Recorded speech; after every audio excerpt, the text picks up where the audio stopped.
Esse cara cozinhou 38 peitos de frango pra fazer a receita perfeita. O que será que ele fez? Qual a diferença? Sal, cozinha, sei lá que tempero. Tô realmente intrigado pra ver que merda vai rolar aqui. Então vamos ver.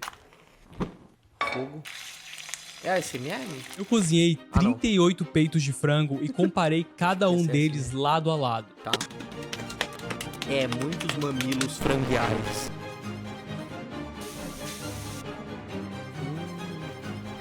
Qual vai ser a diferença de cada um, rapaz? Molho? Não sei. Textura? Esse tá com Pra que muito no óleo. fim, a gente tenha o passo a passo perfeito pra fazer peito de frango. Mas, antes da gente definir esse método, a gente precisa entender alguns fatores importantes no preparo dele. Qual? Número 1, o formato, onde a gente vai entender se é melhor usar ele inteiro, cortado ao meio ou amaciado. Número 2, qual a melhor forma de temperar ele? Numa salmoura, salgado e deixado descansando ou salgado logo antes de grelhar? E qual desses métodos vai gerar o máximo de sabor, mas mais importante, o máximo de suculência? Eu jamais acordei hoje imaginando que eu ia saber como fazer um frango perfeito com água, sal, sabor e temperatura, velho. Qual a forma ideal de temperar ele e qual a melhor gordura para usar. E número 4, como cozinhar o frango sem deixar ele seco, com um guia completo da temperatura interna e da textura que o frango fica em cada uma dessas temperaturas. Mas antes de começar, a gente precisa entender alguns problemas naturais que o peito de frango tem e como a gente planeja consertar eles. Primeiro, ele quase não tem gordura e como apontado pelo livro Comida e Cozinha, a gordura contribui para a maciez aparente. Irmão, eu tava brincando aqui, o cara já vem com um livro didático. Tá bom, eu não quero tanta A didaticidade. maioria das moléculas de aroma que nossos receptores captam se dissolvem em gordura. Ou seja, se o alimento, ou nesse caso a proteína, tiver pouca gordura, poucas moléculas de aroma vão se soltar na nossa boca. Então, para resumir, quanto menos gordura, menos sabor e maciez você tem. A gente tem que consertar isso, se certificando de achar o melhor método de colocar sabor nele sem ressecar. O que nos leva ao segundo problema. Formato. Naturalmente, o peito de frango é bem desnivelado. Uma das pontas é grossa e a outra é fina. Isso vai resultar em um cozimento desuniforme das duas partes. É verdade, olha só esse peito de frango. Na parte grossa, ele tá perfeitamente suculento e macio. Mas conforme a gente chega na outra ponta, ele vai ficando cada vez mais... Quando eu vou fazer peito de frango, eu tiro do congelador e boto na chapa. O meio fica congelado, aquela parte gordinha, e a parte da ponta fica boa. Seco e com a temperatura interna mais alta. Do mesmo jeito. E o nosso objetivo aqui não é ter um peito de frango metade suculento, metade seco. A gente quer ele inteiro suculento. Então, para começar a nossa jornada, vamos resolver o problema do formato. E para isso, eu tenho 3 peitos de frango aqui que eu cozinhei até 66 graus de temperatura interna, que de acordo com o The Food Lab do Kenji Lopez, é uma temperatura que mantém o peito bem suculento e é perfeitamente segura se mantida só por 2,7 minutos. Mais sobre isso depois. Então, pro primeiro, eu deixei ele inteiro, dourei ele dos dois lados e ele não tinha chegado no ponto ainda. Então eu tive que finalizar na airfryer. O resultado foi um frango suculento em uma ponta e seco na outra, que reteve 78,5% da umidade depois de cozido. Como é que você sabe de todo esse número, caramba? Você tá cozinhando, tá no laboratório, rapaz? Segundo, eu só cortei ao meio, que é o método mais tradicional que tem e a gente já consegue achar ele assim no mercado. Levei na frigideira e no momento que ele tinha dourado do primeiro lado, ele já estava quase passando do ponto. Então eu só selei por alguns segundos do outro lado e o resultado foi um peito de frango mais suculento que o inteiro, mas ainda desuniforme e que não dourou dos dois lados. Agora, pro terceiro, eu amaciei. E para isso você só vai precisar de plástico filme e uma panela pesada ou martelo. Cobre o peito de frango com plástico e dá algumas pancadas firmes nele, focando na região mais grossa do peito. No fim, você vai ter um peito muito mais uniforme, mas ainda com certa grossura, que você consegue dourar dos dois lados e chegar no ponto dentro da frigideira, sem precisar levar pro forno. Isso resulta em um frango suculento e macio, que retém 90,6% da umidade dele depois de cozido, 11,5% a mais do que o peito de frango inteiro. Então daqui em diante, todos os demais testes vão ser feitos com esse preparo antes, o que nos leva para a segunda parte do preparo do peito de frango. Sal. Como notado no Comida e Cozinha, além de intensificar o sabor da comida, sal tem algumas funções que podem não ser tão óbvias. E para entender, eu vou te mostrar algo muito intuitivo que acontece com as proteínas. Quando você aquece elas, as fibras musculares contraem, e essa contração expulsa a água de dentro delas. Quanto mais você aquecer ela, mais significante vai ser esse efeito. Com isso dito, o sal pode ser uma arma poderosa em segurar esses líquidos de duas A grande moral, então, da cozinha do peito do frango é segurar o máximo de líquido que você conseguir? formas. Primeiro, o sal tem o poder de dissolver proteínas musculares, formando um gel que segura sucos dentro do frango. E em segundo lugar, essa solução que se forma muda a estrutura de algumas proteínas, relaxando elas. E isso alivia o efeito natural de contração das fibras musculares que a gente viu antes, que expulsam os sucos da carne durante o cozimento. E naturalmente, esse relaxamento das Você mete sal no bagulho, o bagulho fica relaxadão. Isso aqui é novidade, pô.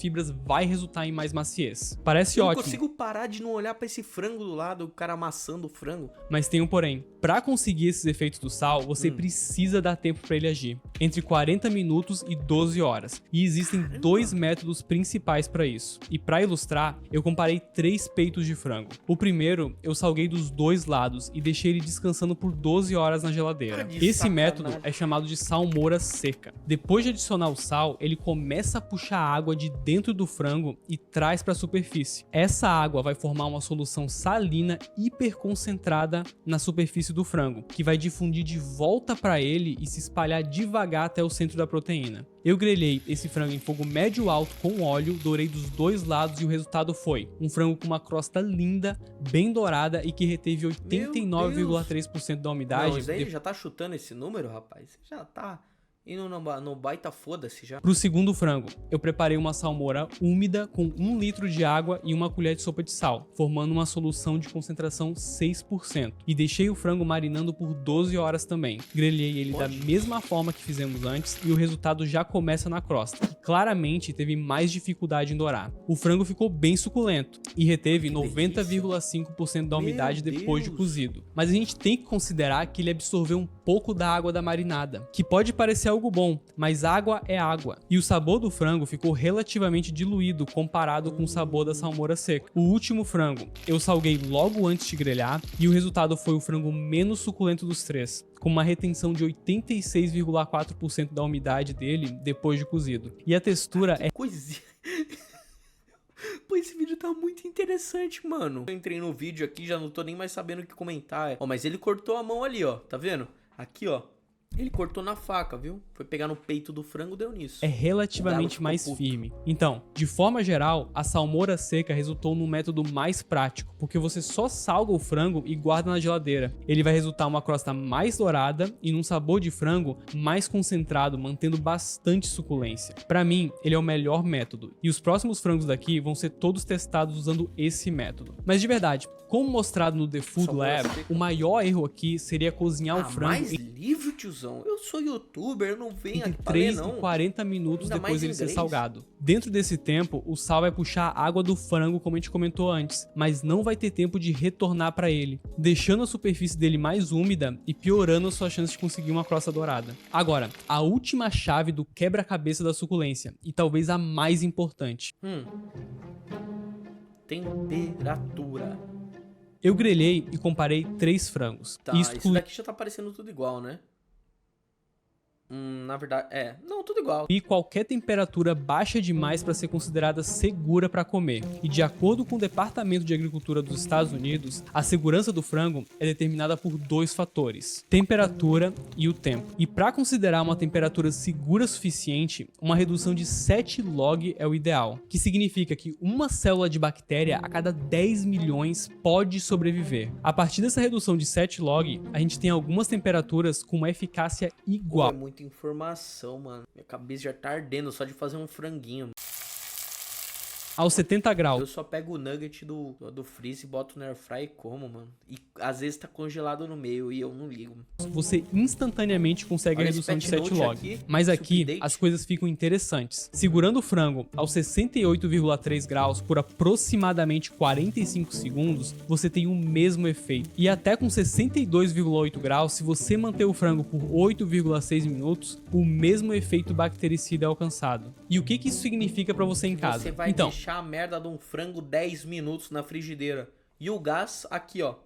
Tá nem aí, né, rapaz? Isso mostra que você pode e deve cozinhar o frango em temperaturas mais baixas que 74 graus. Isso porque, quando a gente cozinha uma proteína, depois dela alcançar a temperatura final na frigideira, essa temperatura aumenta quando ela descansa na tábua e se mantém alta por vários minutos. E como a gente conversou antes, quanto mais baixa a temperatura que cozinhamos, menos as proteínas vão se contrair e menos água vai ser expulsa, resultando num frango mais suculento. Então, pro primeiro frango, eu levei ele até os 74 graus de temperatura interna, que visualmente tem uma textura firme quando cutucado, e ele foi o mais seco dos três. O segundo foi até 68, que já ficou significantemente mais suculento e ainda tem um pouco de balanço quando cutucado, mas ainda tá firme. O último foi até 65 graus, e ele é o mais suculento dos três. Quando cutucado, ele tem consideravelmente mais balanço que os outros, mas ainda com certa firmeza. E por ser uma temperatura completamente... Uma coisa aqui, se ele meter uma água morna, deixar até cozer o frango no meio, depois ele joga no óleo e dá aqui... e que crosta afora do frango, entendeu? Segura, ele vai ser o meu alvo nos próximos peitos de frango do vídeo. Mas agora, a gente precisa cuidar do fator discutivelmente mais importante para a experiência de comer o peito de frango. Que? Sabor. Qual que ele vai usar? A gente realmente segura isso que os outros. Vai ser o meu alvo nos próximos peitos. E por ser uma temperatura completamente segura, ele vai ser o meu alvo.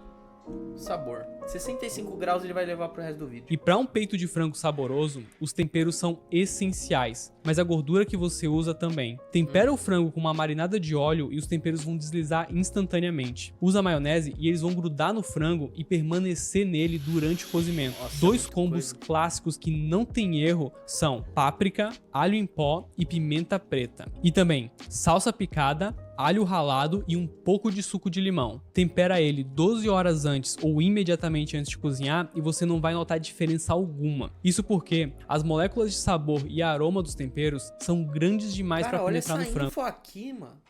Olha aí, essa info aqui, mano. Isso daqui eu vi em biologia no colégio. Só pra fazer um frango, tá louco? Esse cara já foi muito pra mais. Tem até ali, ó, umas bactérias ali, ó, sem um U estranho M, mano. Fotos apenas ilustrativas. E só se gruda na superfície. Diferente do sal, que com peso de 58,4 gramas por mol, penetram na carne e temperam ela na sua extensão completa. Corta as bordas de um frango marinado há 12 horas e outro temperado na hora e você não vai notar diferença nenhuma no sabor dos temperos, além do sal no frango marinado por 12 horas. Sendo assim, uma das únicas coisas importantes de cuidar nas suas marinadas é o conteúdo de açúcar nelas e o potencial desse açúcar de queimar durante o cozimento. A páprica, por exemplo, é feita de pimentão vermelho seco, que é cheio de açúcares. E se você cozinhar o frango temperado com ele da mesma forma que cozinharia um frango sem... Ele não é um cozinheiro, mano, ele é um artista. Ele parece o Willy Wonka dentro do laboratório dele. Temperatura. Ele vai queimar. O que nos leva à reação de Maillard, que é responsável pelo dourado do frango. E aqui é o ponto que mais temos que prestar atenção na técnica. De forma geral, as regras para dourar qualquer tipo de alimento são as mesmas e começam pelos seus equipamentos. Uma frigideira de fundo grosso e bordas rasas é essencial para reter mais calor, transferir ele uniformemente e evitar a formação de vapor durante o cozimento. Número 2. Sempre aquece bem a panela antes de adicionar os alimentos, e as pessoas sempre se chocam com quanto tempo eu deixo as minhas panelas aquecendo. A verdade é, se você jogar algumas gotas de água e elas não dançarem na panela, ela provavelmente está fria demais para selar bem um frango. Número 3. Mantenha sua proteína bem seca, e aqui o mínimo é secar ela com papel toalha, mas o passo além de deixar ela descansando na geladeira descoberta durante a noite, eleva a desidratação superficial do frango e melhora a caramelização dele. E número 4, a gordura, que promove uma transmissão mais eficiente de calor para a proteína, mas principalmente um calor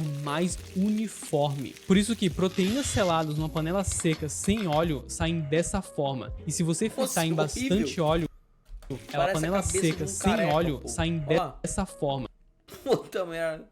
Só tem umas falhinhas de cabelo E se horrível. você fritar em bastante óleo, elas saem assim. Mas como apontado também pelo Candy Lopez, a maionese Candy Lopes é a merda, pô. é um método especial. E antes de qualquer coisa, não. Ela não deixa sabor nenhum de maionese no frango. Mas ela tem o poder de se grudar melhor na proteína e se manter grudada durante o cozimento. Além disso, a maionese tem água e uma pequena porcentagem de proteína de ovo. E quando o frango tá grelhando, a água da maionese evapora. E isso quebra a emulsão, deixando o frango com uma camada de óleo e uma super fina camada dessas proteínas de ovo sobre ele, que ajudam a proteína a caramelizar melhor. O único ponto que a maionese perde é que ela não é o melhor método para antiaderência. Então é ideal usar uma frigideira antiaderente quando marinar suas carnes com ela. Agora, para finalizar o vídeo com um guia prático para os seus próximos peitos de frango, Aí, ele vai fazer um frango com maionese mesmo? Porra.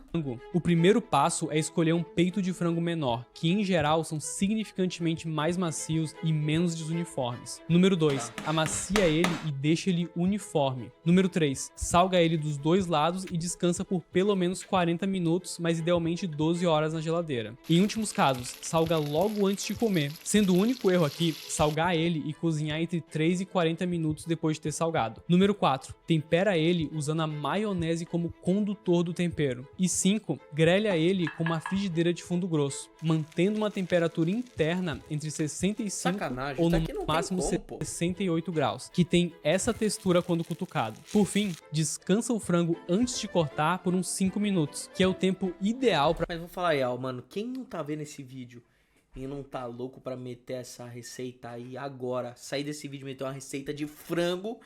aproveitar esse fundo Isso é criado pela brincadeira, panela né? para fazer um molho incrível. E se esse vídeo te inspirou a cozinhar mais, confere o meu guia completo Irmão, de faz o frango e come agora, rapaz. Fez toda essa afiação que eu vou patifaria. postar na próxima semana, em que eu mostro com uma pedra de R$20 como deixar sua faca incrivelmente afiada, para você se manter mais rápido e seguro na cozinha. E com isso, eu vejo vocês no próximo Come vídeo. o frango, rapaz.